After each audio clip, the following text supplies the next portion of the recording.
दोस्तों, मनुष्य जन्म लेता है तो कर्मानुसार उसकी मृत्यु तक कई तरह के ऋण, पाप और पुण्य उसका पीछा करते रहते हैं। हिंदू शास्त्रों में कहा गया है कि 3 तरह के ऋण को चुकता कर देने से मनुष्य को बहुत से पाप और संकटों से छुटकारा मिल जाता है। हालांकि जो लोग इसमें विश्वास नहीं करते, उनको भी जीवन के किसी मोड़ पर इसका भुगतान करना ही होगा। आखिर ये ऋण कौन से हैं और कैसे उतरेंगे, यह जानना जरूरी है। ये 3 ऋण हैं। ए, देव ऋण, 2, ऋषि ऋण और 3, पितृ ऋण। कहीं कहीं पर ब्रह्मा के ऋण का उल्लेख भी मिलता है। इस तरह 4 ऋण हो जाते हैं। इन 4 ऋणों को उतारना प्रत्येक हिंदू का कर्तव्य होना चाहिए। यह जीवन और अगला जीवन सुधारना हो तो इन ऋणों के महत्व को समझना जरूरी है। मनुष्य पशुओं से इसलिए अलग है क्योंकि उसके पास नैतिकता, धर्म और विज्ञान की समझ है। जो व्यक्ति इनको नहीं मानता वह पशुवत है। क्यों चुकता करना होता है यह ऋण? 3 ऋण नहीं चुकता करने पर उत्पन्न होते हैं त्रिविध ताप, अर्थात सांसारिक दुख, देवी दुख और कर्म के दुख। ऋणों को चुकता नहीं करने से उक्त प्रकार के दुख तो उत्पन्न होते ही हैं और इससे व्यक्ति के जीवन में पिता, पत्नी या पुत्र में से कोई एक सुख ही मिलता है या तीनों से वह वंचित रह जाता है। यदि व्यक्ति बहुत ज्यादा इन ऋणों से ग्रस्त है तो उसे पागल खाने, जेल खाने या दवाखाने में ही जीवन गुजारना होता है। इन सभी से मुक्ति के लिए ही ऋण का चुकता करना जरूरी है। ऋण का चुकता करने की शुरुआत ही संकटों से मुक्त होने की शुरुआत मानी गई है। 1, देव ऋण। माना जाता है कि देव ऋण भगवान विष्णु का है। यह ऋण उत्तम चरित्र रखते हुए दान और यज्ञ करने से चुकता होता है। जो लोग धर्म का अपमान करते हैं या धर्म के बारे में भ्रम फैलाते या वेदों के विरुद्ध कार्य करते हैं, उनके ऊपर यह ऋण दुष्प्रभाव डालने वाला सिद्ध होता है। खास उपाय: प्रतिदिन सुबह और शाम संध्या वंदन करें और विष्णु, कृष्ण और हनुमान जी में से किसी एक के मंत्र, चालीसा, पाठ या स्तोत्र का जप करें। सिर पर चंदन का तिलक लगाएं, उत्तम और सात्विक भोजन करें, धर्म का प्रचार प्रसार करें या धर्म के लिए दान करें। देवी देवताओं आदि का सम्मान और उन्हें श्रद्धापूर्वक नमन करें। किसी भी प्रकार से न धर्म का अपमान सहें और न करें। हिंदू हैं तो हिंदू कर्म और स्वभाव के बने। 2, ऋषि ऋण। यह ऋण भगवान शंकर का है। वेद, उपनिषद और गीता पढ़कर उसके ज्ञान को सभी में बांटने से ही यह ऋण चुकता हो सकता है।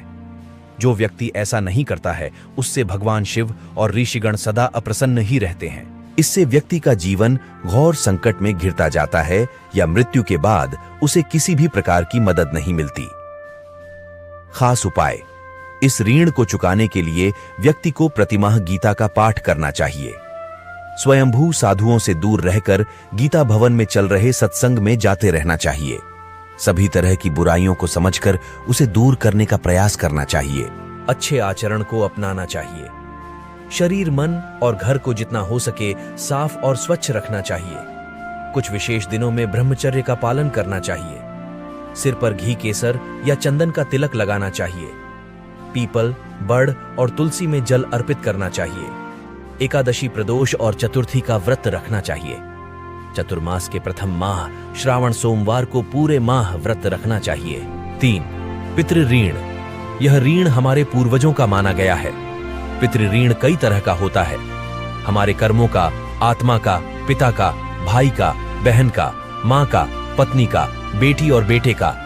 स्वऋण या आत्म ऋण का अर्थ है कि जब जातक पूर्व जन्म में नास्तिक और धर्म विरोधी काम करता है तो अगले जन्म में उस पर स्वऋण चढ़ता है। मातृ ऋण से कर्ज चढ़ता जाता है और घर की शांति भंग हो जाती है। बहन के ऋण से व्यापार, नौकरी कभी भी स्थायी नहीं रहती। जीवन में संघर्ष इतना बढ़ जाता है कि जीने की इच्छा खत्म हो जाती है। भाई के ऋण से हर तरह की सफलता मिलने के बाद अचानक सब कुछ तबाह हो जाता है। 28 से 36 वर्ष की आयु के बीच तमाम तरह की तकलीफ झेलनी पड़ती है।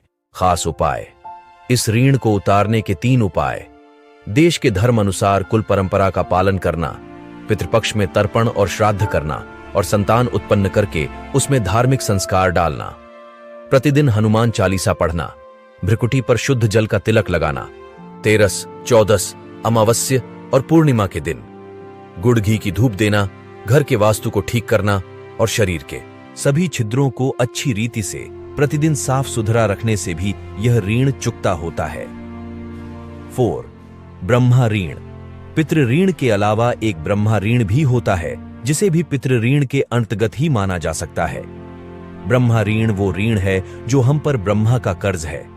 ब्रह्मा जी और उनके पुत्रों ने हमें बनाया तो किसी भी प्रकार के भेदभाव, छुआछूत, जाति आदि विभाजित करके नहीं बनाया, लेकिन पृथ्वी पर आने के बाद हमने उनके कुल को जातियों में बांट दिया, अपने ही भाइयों से विभाजित कर दिया। इसका परिणाम यह हुआ कि हमें युद्ध, हिंसा और अशांति को भोगना पड़ा और पड़ रहा है। दूसरी ओर यह ऋण हमारे पूर्वजों, हमारे कुल, हमारे धर्म, हमारे वंश आदि से जुड़ा है। इस ऋण को पृथ्वी का ऋण भी कहते हैं, जो संतान द्वारा चुकाया जाता है। बहुत से लोग अपने धर्म, मातृभूमि या कुल को छोड़कर चले गए हैं। उनके पीछे यह दोष कई जन्मों तक पीछा करता रहता है। यदि कोई व्यक्ति अपने धर्म और कुल को छोड़कर गया है तो उसके कुल के अंत होने तक यह चलता रहता है, क्योंकि यह ऋण ब्रह्मा और उनके पुत्रों से जुड़ा हुआ है। खास उपाय।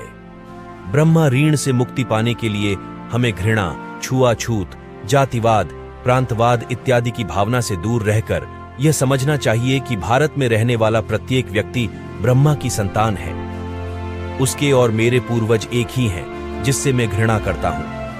हिंदू हैं तो हिंदू ही बनकर रहे, न तो आप सवर्ण हैं और न दलित। यह तो अंग्रेजों और राजनीतिज्ञों ने आपको बांट दिया है।